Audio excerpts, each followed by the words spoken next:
भगवा उड़ा रहे हैं। पत्थर में प्राण डालने वाले, गोबर मुंह पूजने वाले, इनको लोग समझते हैं सब। वो ईवीएम है तो उससे कर सकते हैं, ऐसे जनता नहीं भेज रही है उनको। कत्ते ही नहीं जाएगा, बैलेट पेपर से कर लें, उनकी औकात पता चल जाएगी। वो इतने परेशान हैं कांग्रेस से, ईवीएम से जीत के आ रहे हैं। 2014 में जरूर बदलाव से वो आए थे, 2014 के बाद सारे चुनाव ईवीएम से हुए हैं और ये ईवीएम से आए हैं। अभी भी ये ईवीएम से दावा कर रहे हैं और जनता, और इस बार सबसे बड़ी बात है सरकारी कर्मचारी इनसे खपा है। ये इस गलफत में मत रहे ईवीएम फीवीएम, सरकारी कर्मचारी खपा है, बस इतना समझ लें।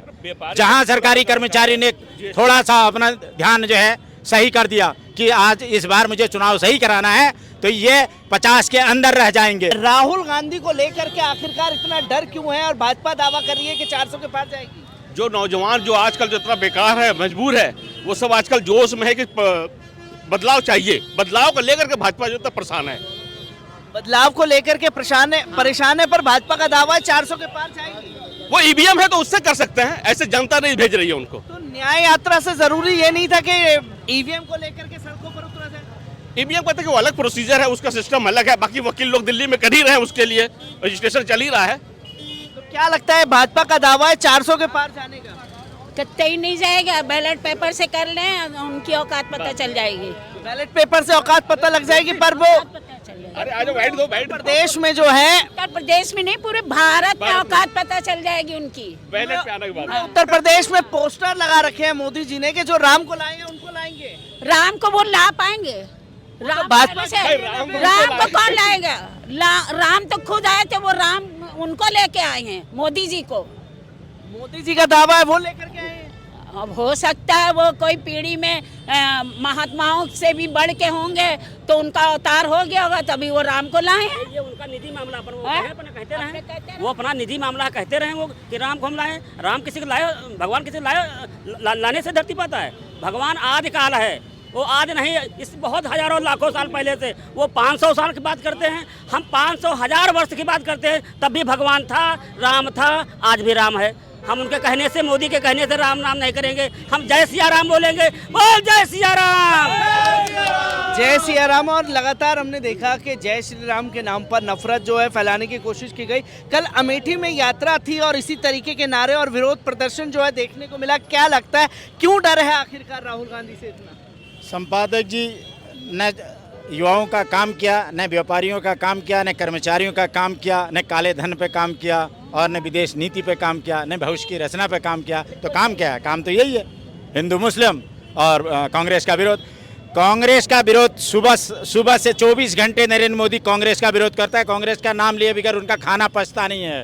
वो इतने परेशान हैं कांग्रेस से, ईवीएम से जीत के आ रहे हैं। 2014 में जरूर बदलाव से वो आए थे, 2014 के बाद सारे चुनाव ईवीएम से हुए हैं और ये ईवीएम से आए हैं। अभी भी ये ईवीएम से दावा कर रहे हैं और जनता, और इस बार सबसे बड़ी बात है सरकारी कर्मचारी इनसे खपा है। ये इस गलफत में मत रहे ईवीएम फीवीएम, सरकारी कर्मचारी खपा है, बस इतना समझ लें। जहां सरकारी कर्मचारी ने थोड़ा सा अपना ध्यान जो है सही कर दिया कि आज इस बार मुझे चुनाव सही कराना है, तो ये 50 के अंदर रह जाएंगे। अभी रैली हुई मोदी जी की, उस रैली में भी ये साफ तौर पर कहा गया कि हमने उत्तर प्रदेश और देश की जनता से वादा किया था कि राम मंदिर देंगे, वो दे दिया। राम मंदिर दिया, अभी मंदिर मस्जिद ही तो बताना है लोगों को। अभी वो कृष्ण मंदिर देंगे, थोड़े दिन के बाद मोदी मंदिर बनेगा, थोड़े दिन के बाद अमित शाह मंदिर बनेगा। ये मंदिरों से भिखारी पैदा होता है, ये उन्होंने ही कहा, मोहन भागवत ने कहा एक जगह, मंदिरों से भिखारी पैदा होता है। लेकिन कांग्रेस के बनाए हुए विद्यालयों से ज्ञाता, वैज्ञानिक, डॉक्टर, इंजीनियर, जजेस सारे पैदा होते हैं। क्योंकि कल हमने साफ तौर पर देखा, अमेठी में मैं भी मौजूद था, स्मृति ईरानी का साफ तौर पर कहना था कि ये जो जमीन है ये खाली कर देनी चाहिए, अगर इस जमीन पर दिखे तो वो धरने पर बैठ जाएंगी। मेरे ख्याल से पूरे बीजेपी वालों को राजनीतिक जमीन खाली कर देनी चाहिए। अपना मंदिर जहाँ जहाँ बना लिए वहाँ बैठ जाए, खाना पानी वहाँ पहुँच जाएगा उनके पास। इतने श्रद्धालु आते हैं तो उनको दाना डाल जाएंगे, वो इसी लायक हैं। वो सही कह रही है कि उनको सरेंडर कर देना चाहिए। पर राहुल गांधी से इतना डर क्यों है? क्योंकि हम लगातार देख रहे हैं कि राहुल गांधी की जनाधार में यात्रा नहीं है, मेन स्ट्रीम मीडिया ने कवरेज पूरी तरीके से बंद कर दिया है, सिर्फ जाप है मोदी जी की। वो सिर्फ इसलिए राहुल गांधी सच बोल रहा है, तो सच जो है कड़वा होता है। अब सच पचा नहीं पाते हैं वो, इसलिए उनको कांग्रेस को गरियाना है, और मंदिर मस्जिद करना है और मीडिया में दिखाना नहीं है। यदि मीडिया को दिखाएंगे, मीडिया में दिखा देंगे तो जनता जागरूक हो जाएगी। जनता को गुमराह भी करना है। यह एक परसेप्शन दिया जाता है जनता को कि कांग्रेस के साथ कोई है नहीं, क्योंकि मीडिया में दिखा नहीं रहा। तो ये एक परसेप्शन है। परसेप्शन एक साइकेट्रिक बीमारी है। ये मेडिकल साइंस कहती है, गोविंद जी नहीं कह रहे हैं, ये कांग्रेस पार्टी नहीं कह रही है। परसेप्शन देश को दिया जाता है। सचिन पायलट और गहलोत जी लड़ रहे हैं, इसलिए बीजेपी जीत रही है।